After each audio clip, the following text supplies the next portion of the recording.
Oh, apparently we've gotten Cody back. Oh, oh, I am so sorry. Hi. Oh, no, no, no I worries. I was stalling. yeah. no, I yeah, my apologies. Like, oh, that was pretty short, but then I yeah. Anyway, No worries. another. We'll chalk it up to the bad technology on my You part can again. blame technology. No, no worries. I'm running on data right now because my internet was just like, no. Oh no. So, Cody, first, it's really nice to meet you. My name's Naomi. Hi, Naomi. Nice to meet And you. thanks so much for doing this today. I had a very awful postgrad admissions exam this morning. So, this is very special to me now. Oh, that's very sweet. You don't feel like it went well, or? Uh,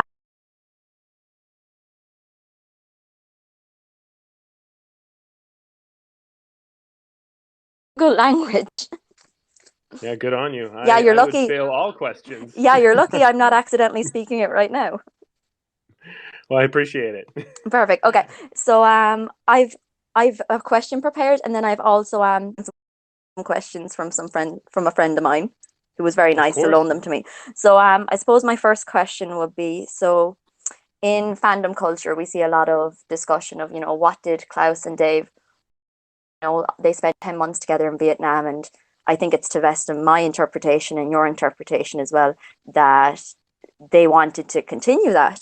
So I suppose I want to ask where you thought they wanted to go, like in the physical sense and even in the metaphorical sense. So, a very common theory is that they wanted to maybe just get a little house in a forest. They wanted to just live in quietness. There's other theories that perhaps Dave did just want to live that big cosmopolitan, be himself lifestyle.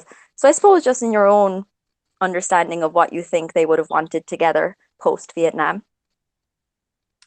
Yeah, I think it would have obviously been quite difficult to go back to Dave's home. I don't think that obviously in what 1968 that it would have been sort of common or looked upon positively, unfortunately. So in my mind, I imagine like Dave would probably want Klaus to take the reins because he seems obviously very liberal in who he is, and I imagine Dave might trust Klaus with coming up with a solution there of maybe going to his family who seem more sort of liberal, I guess, and I'm sure that I'm not sure exactly what Klaus would have said in regards to his family, but it might have been more of a sanctuary for the two of them to sort of live out their love a bit more.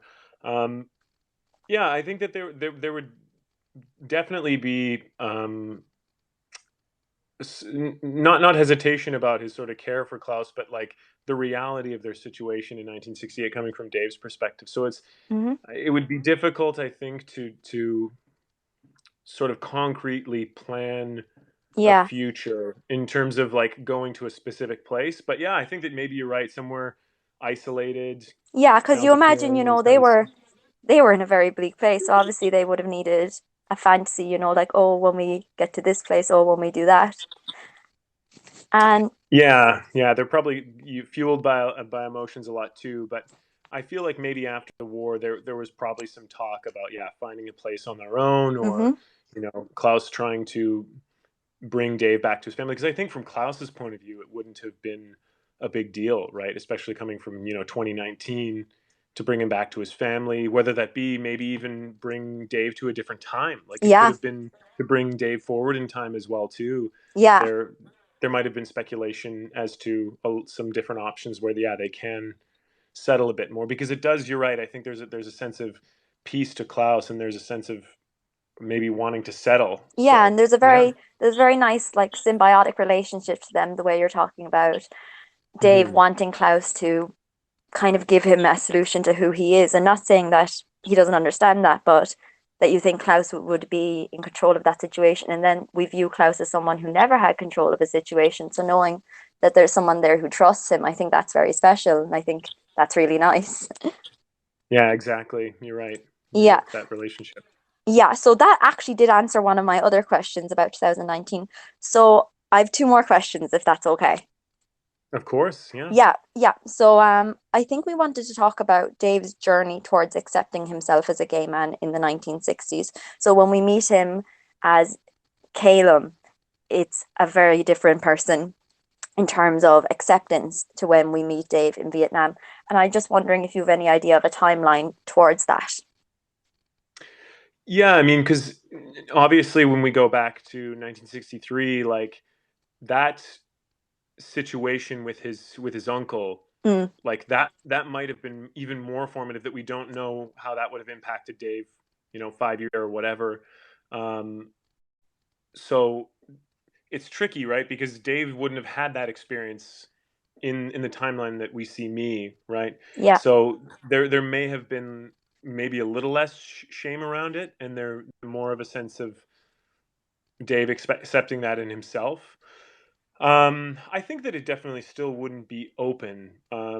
The thing is, with that connection with Klaus and knowing Klaus, that maybe there's more of an openness just in virtue of who Klaus is. yeah, Um, for me, there's a sensitivity and a self awareness to Dave. I think that he would see that in himself and maybe accept it, but it's like how much he would choose to advertise that would be very affected by the period that they're in, right? yeah. And I think it's just so special that when we meet Caelan's Dave, he does seem just so shy and unsure of himself.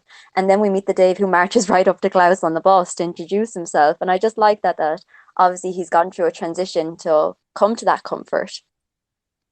Yeah, I think that for me, the way it was really played is it's not like love is love. I know that's like sounds really No, that's cliche, lovely. but but it's so true though, in the sense of like when you love someone, it's sort of all the other shit, it doesn't really matter in a way, Yeah, that's why it's so kind of pure in a way. There's not there's no it's not conditional. It's unconditional. There's he loves him for exactly who he is, and there's a simplicity in that, and that's sort of what I saw in Dave. And yeah, um yeah, but again though, it's like the period is still going to dictate, I think, in term like there obviously couldn't be open about it in hmm, Vietnam and things like that, but I think the way that Dave loves Klaus, it's just really simple and unconditional, and yeah. that's how it should be. And it's exactly what both of them probably wanted as well. Since we see so much of the early season Klaus being judged for who he is and to find someone who loves him because of who he is. Exactly. Well, yeah, it is like a great foil for Klaus's the love he sort of gets from his family. That it is conditional, like from his father, or it was completely absent, and so he doesn't really know what real love is in a way. And so when he sort of gets fired this laser beam of love from Dave, it kind of impacts him. But just like his addiction to all these other things, it's something that he maybe is initially addicted from, Yeah, but simultaneously is sort of freed from his addictions by it. yeah. No, that's such an elegant answer. All right, I've one more if that's okay. Of course, yeah, So yeah. this is really on you as an actor as well, but I suppose it does take into account the character as well. So the Saigon bar scene. I was wondering, well, no, this question came from Nora, but it's a question that's been on all of our minds. So the Okay. kiss scene, did you play that, or even for the characters? Is this, say, their first kiss? Is this the first I love you? How did you play that, and what emotions do you think they are going through in this moment? Um, yeah, it was. I think for the actors and the characters, it aligned pretty well. Um, Robert hadn't done something like that before, so I think there was maybe a little nerves there. Mm-hmm. For me, like I had been in a play where I had like a relationship with a guy, so it wasn't as foreign to me, Mm-hmm. um, and it was definitely the tone was sort of set on the set that day too. Mm-hmm. Stephen, the director, was really he knew that it was like a very intimate kind of tender scene, and so Mm-hmm. we all walked in with that too. And for me, there was a sense of yeah, where it's sort of the flips. Like I said earlier in the dance scene, where Klaus sort of instigates those things and Dave opens up. I thought it was sort of the opposite in that moment. That Yeah, there's a reassurance from Dave to Klaus in that moment. Um, yeah, and I feel and even the cinematography, we're very much painted that scene as why Dave likes Klaus, and we're seeing Dave pursue him, which I think is very interesting.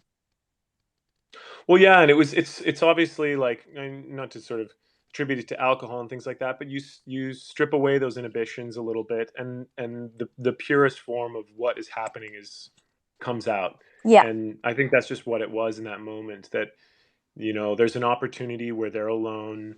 they've been connecting, and it's sort of just the realization of that in that moment. So I suppose you'd say they think they're alone now. Yeah, exactly. To quote a song, Yes, yes. I've is never it, did they actually use heard that song. Tommy James and the Shondells? It's a great song. No, no, I But know, I was I like, know. was that in the Umbrella Academy? I couldn't remember Yeah, if it that is, was it in the is. show. I thought I was Okay, being yeah, yeah. funny. I didn't even remember. There's so many songs like that. Like I know they have Saturday Night Yeah, yeah. by the Bay City Rollers and stuff like that. And so sort of in that world. Yeah. Okay. And I'm sorry, I just thought this now, but this is just a silly question. When we see them do the shots of whiskey, we see her holding the cup with both hands. I was wondering, is that a you thing, or was that something you chose for the character to show kind of an innocence? Holding the cup with both hands? I'm trying Yeah. to remember what shot. Oh Yeah, no, in the like when we're bar doing scene. shots? Yeah, yeah.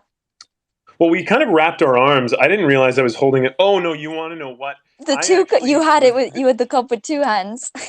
no, because I was holding like four different shot glasses in that Oh my scene. God.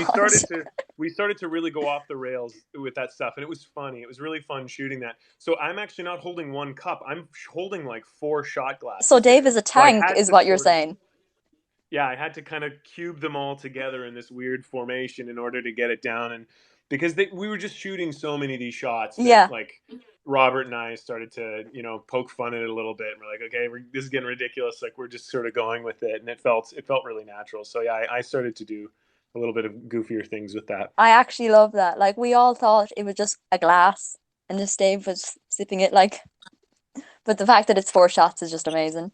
Yeah, I think if I'm remembering correctly, it's that I was trying to grab more shot glasses and pour them down at the same time. Because And you're a yeah, mad thing. well, yeah, at that point in the night, it was getting little wild, I'm sure. Yeah. All right. I'm probably hogging the speaker. Just as a gift, it's Gurv Mila Mahubut, is thank you in Irish, and it's been such a pleasure to talk to you.